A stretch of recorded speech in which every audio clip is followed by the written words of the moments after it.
Саляму алейкум ва рахматуллахи ва баракатуху, дорогие друзья. Сегодня я вам расскажу историю, которая показывает полноту ценности знаний. Во время Абу Ханифы каждый человек стремился, чтобы его ребенок учился именно у Абу Ханифы. И это было знатно.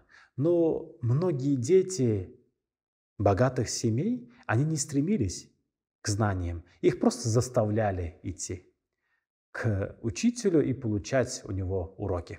Но были ученики у имама Абу Ханифы, которые были очень бедными, нуждающимися. Мухаммад имам и имам Абу Юсуф. Они были из очень бедных семей, и Абу Ханифа Хазрат, видя их старания, их рвение к знаниям, даже максимально способствовал их получению знаний, оплачивая их учебу, оплачивая деньги родителям, чтобы дети могли всецело, полностью посвятить себя получению знаний.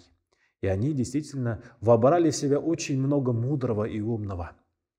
Но в один из дней имам Абу Юсуф, как заведено в сунне пророка Мухаммада, алейхиссаляту вассалям, пришел в баню, чтобы омыться, взять гусль, чтобы быть чистым в пятничный день. Но буквально у дверей бани он обнаружил, что нету ни одного динара, ни одного дирхама в его кармане. Охранник, который стоял у дверей бани, сказал: «Не пущу. Если хочешь попасть, то заплати». Имам Абу Юсуф слышал от Абу Ханифы много раз, что знание превыше богатств. Тогда он предложил охраннику: «Давай я тебя обучу. Обучу аятам, обучу хадисам. Возможно, я отвечу на интересующий тебя какой-нибудь вопрос. Я поделюсь своими знаниями с тобой. Они ценнее денег». На что охранник сказал: «Хочешь попасть? Заплати. Мне твои знания не нужны. Они мне никчемны». Услышав это, имам Абу Юсуф был настолько расстроен, что в слезах он вернулся домой. И на следующий день он не пришел на уроки.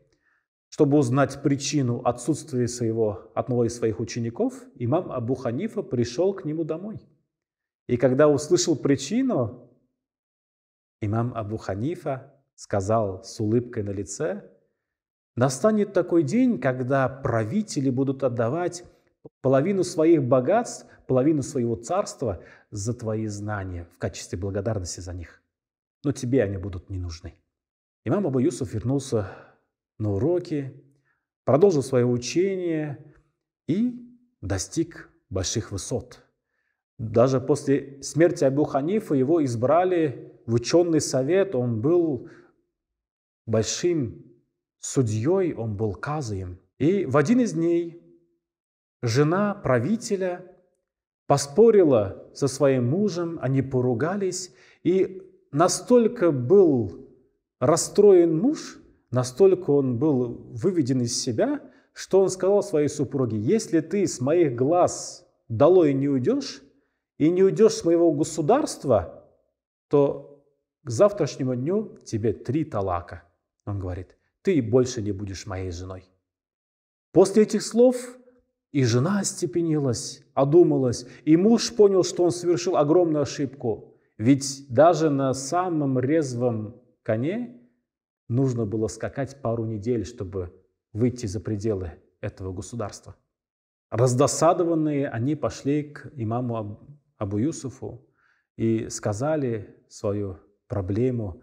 Имам Абу Юсуф, выслушав обоих, увидев, что оба они расстроены, они раскаиваются, сказал: есть выход. Оставь свою жену здесь, в мечети, пусть она помолится, пусть она попросит прощения у Всевышнего, одумается, проведет работу над ошибками. На следующий день приедешь, заберешь». На следующий день правитель приезжает за своей женой. Абу Юсуф говорит: «Все, она твоя жена, твой талак не состоялся, развода не было». «Как же так? Она же не вышла за пределы моего государства. Как же она может оставаться моей женой?» На что имам Абу Юсуф приводит аят из Корана, где Аллах Та'аля говорит, что поистине мечети и территория именно мечетей, они именно это храм Аллаха. И она находилась не у него в государстве, она находилась в гостях у Аллаха. И она одумалась, она покаялась. Таким образом, она вышла из твоего владения, из территории твоего владения. Теперь она является твоей супругой. Но больше не делайте такого, сказал он. Правитель настолько был обрадован этой новостью, что сказал: «Я готов подарить половину своего царства в благодарность тебе». И Абу Юсуф, услышав эти слова, заплакал.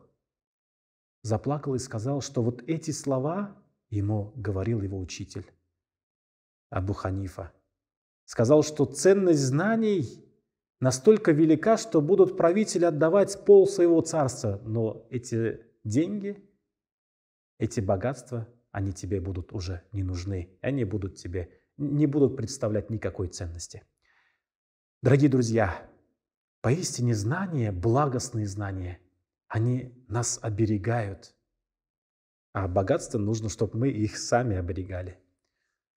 Богатство могут украсть, но знания, они сами вас берегут, их не украдут. Стремитесь получать полезные знания, знания, которые сделают вас еще более ближе ко Всевышнему, еще более искренними, чтобы ваши знания были полезными как и в этом мире, так и в следующем вечном мире, в духовном мире. Саляму алейкум ва рахматуллахи ва баракатуху.